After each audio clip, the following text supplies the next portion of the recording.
Bonjour à tous, on se retrouve pour une nouvelle position de milieu de partie avec le trait pour les blancs. Ici c'est vraiment, on est en plein milieu de partie, hein. On a échangé qu'une seule pièce et les noirs n'ont probablement pas fait très attention à l'attaque des blancs, hein, avec quand même leur fou en direction du roi, la dame, le cavalier, l'autre fou aussi.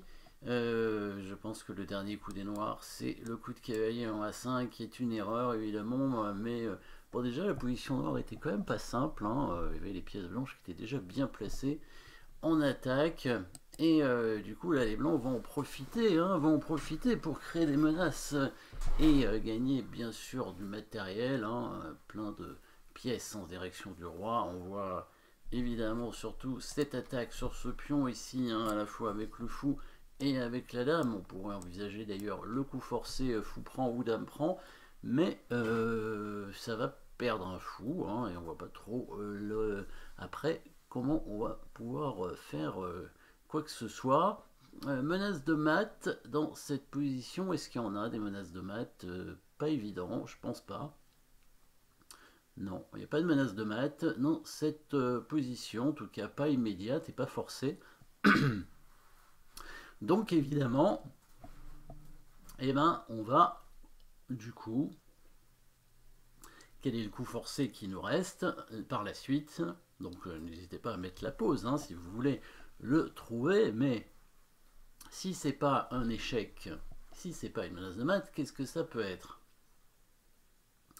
Et oui, forcément, c'est l'attaque de la dame. Après, l'attaque de la dame, on peut la faire de plusieurs façons quand même, hein. Plusieurs façons. Le cavalier peut attaquer la dame, le fou peut attaquer la dame.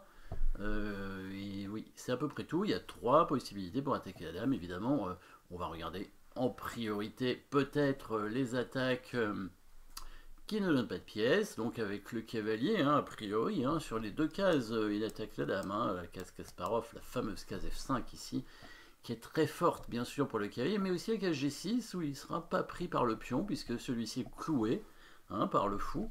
Donc, l'un des avantages, hein, de ce fou, évidemment, sur cette diagonale, c'est qu'il cloue ce pion. Alors le cavalier pourrait venir donc en G6 pour attaquer la dame. La dame va bouger, probablement elle va rester proche de son pion, donc elle va aller en F6. Est-ce qu'on a quelque chose derrière avec ce cavalier en G6? Ça n'a pas l'air évident. Alors il pourrait donner échec, mais pardon, ça ne va pas servir à grand chose. Prendre le fou, ben, ce sera un échange pas très intéressant. Il semble pas extraordinaire ce coup de cavalier en G6 pour l'instant. Regardons l'autre cavalier, coup de cavalier en F5 plutôt. C'est peut-être mieux. Bon, la dame va se mettre au même endroit en F6. Le cavalier pourrait prendre le pion H6, mais le pion va reprendre. Et pas de choses incroyables a priori. Pour l'instant, la dame pourrait aussi se faire attaquer par le fou. Mais autant l'essayer dès le premier coup, et ce serait pas plus mal. Puisqu'on remarquera que si le fou est pris par la dame, eh ben ce sera mat cette fois en deux coups, avec le coup dame prend F7 échec, et ensuite on materait avec la dame en G8. Et si le pion prend, qu'est-ce qui se passe? Et oui, c'est ça surtout qu'il faut voir. Évidemment, n'hésitez pas à mettre la pause encore pour trouver la solution si jamais les noirs prennent le fou avec le pion. Et c'est ça toute la petite pointe, hein, de cette position. Si on ne voit pas ce qui se passe après pion prend fou, on va rejeter évidemment tout de suite le coup de fou en G5 en se disant bah, je perds un fou et puis voilà. Sauf que là, si les noirs prennent, eh ben, ils vont être mat. Et oui, grâce au clouage du pion, le cavalier va se mettre en G6 et cette fois le mat est imparable ici avec la dame en H8. Du coup c'est intéressant de voir que ce fou est imprenable, hein. Évidemment s'il prend avec la dame il se fait mater aussi, hein, ça on l'a dit, échec. Le roi bouge et on mate avec dame en G8. Du coup, la dame va être obligée de bouger, hein, si les noirs ne veulent pas perdre la dame. Ils sont obligés de conserver la défense sur ce pion, donc pas le choix, on va mettre la dame en D7. Et là, qu'est-ce qu'on va faire? Eh ben, je pense qu'on continue sur l'idée, hein, qui est bien sûr d'attaquer la dame, et on ramène une nouvelle pièce en attaque, bien évidemment, la tour. On a vraiment beaucoup de pièces maintenant en attaque, hein, avec le fou, les deux fous, hein, puisqu'on a attaqué la dame. La dame en direction du pion ici. Le cavalier qui est quand même pas loin, hein, qui est très utile, hein, on a vu dans certaines positions. Et maintenant la tour, donc ça commence à faire énormément de pièces en attaque. La dame qui peut plus bouger, hein, sinon on fait dame prend pion F7 et on va mater. Donc il n'a pas le choix, il est obligé de mettre son fou devant pour éviter de perdre la dame. Et maintenant, comment on va continuer notre attaque? Allez, on met la pause pour trouver le bon coup. C'est pas très compliqué, mais il faut quand même le trouver, hein. Une attaque, évidemment, sur le roi, bien sûr. Et on va faire c'est simplement une destruction de la chaîne de pions devant le roi. Évidemment, sacrifice de fou en H6, hein, pour ouvrir complètement le roi noir. Dans l'idée, si jamais il prend, on fait échec avec la dame, bien sûr, ici. Et après, on devrait le mater assez facilement. Alors, on pourrait prendre le pion, hein, c'est certainement bon, mais il y a peut-être encore mieux. Une menace de mat en deux coups. Parce que s'il prend le pion, peut-être qu'il peut s'enfuir avec son roi en E7. Et ensuite en D8. Et bon, il a peut-être encore des petites chances de s'en sortir, même si a priori l'attaque semble trop forte. Mais autant l'empêcher de s'en aller avec le bon coup de dame en F6. Voilà, la dame qui vient bloquer le roi et la menace de mat avec cavalier G6 suivi de dame H8. Il va être obligé de mettre son roi en G8 pour éviter l'échec du cavalier.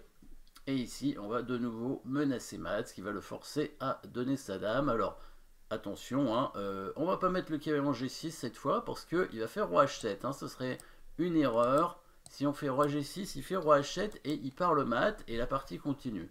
Hein, attention à cette petite erreur. Là, le cavalier va maintenant bien se mettre sur la case F5 pour menacer mat en G7, ce qui obligera la dame à se sacrifier sur le cavalier. S'il prenait pas le fou ici, ou s'il prenait plutôt l'autre fou en B3, on continue notre idée de destruction de la chaîne de pions, hein, devant le roi, avec la prise du pion avec le fou ici, menace de mat en H8, et s'il prend le fou, voilà, on va faire échec, et là aussi il va être obligé de sacrifier sa dame, parce que s'il bouge son roi, s'il vient là, il est directement mat, et s'il vient en G8, ben, on matera en deux coups, hein, tout simplement. Le fameux cavalier Kasparov, hein, qui fait à lui tout seul, non pas à lui tout seul, parce qu'il y a quand même besoin de la dame à côté, hein, évidemment. Hein, le cavalier, à lui tout seul, il peut pas mater. Par contre, il peut évidemment aider très largement au mat. Si les noirs prennent pas le fou, allez, on avance ce pion. On va quand même regarder jusqu'au bout. On va prendre le pion peut-être avec le fou tout simplement. Ou ramener le cavalier en F5 comme on veut. Hein. Donc on peut faire ça, hein, avec des menaces de mat assez rapides. Ou bien on peut à nouveau jouer le coup de cavalier Kasparov. On peut même faire échec avec la dame. Dans l'idée, quand le roi vient en F7, on vient en H7 pour créer une menace à la découverte avec le fou. C'est pas mal aussi. Hein. Je pense que ça va gagner la dame. Parce que s'il tente de s'échapper avec le roi, on va simplement prendre le pion. Voilà, et on va gagner la dame derrière. Hein. S'il prend le fou, on fait dame prend dame, évidemment. Et si il se met ici, on va venir faire échec ici. Et du coup, la dame est quand même perdue.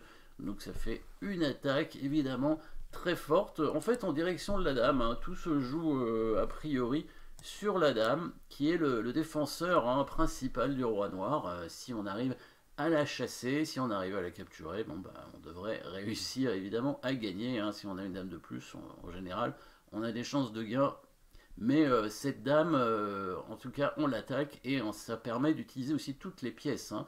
Toutes les pièces sont bien placées pour attaquer, direction du roi qui est un petit peu abandonné.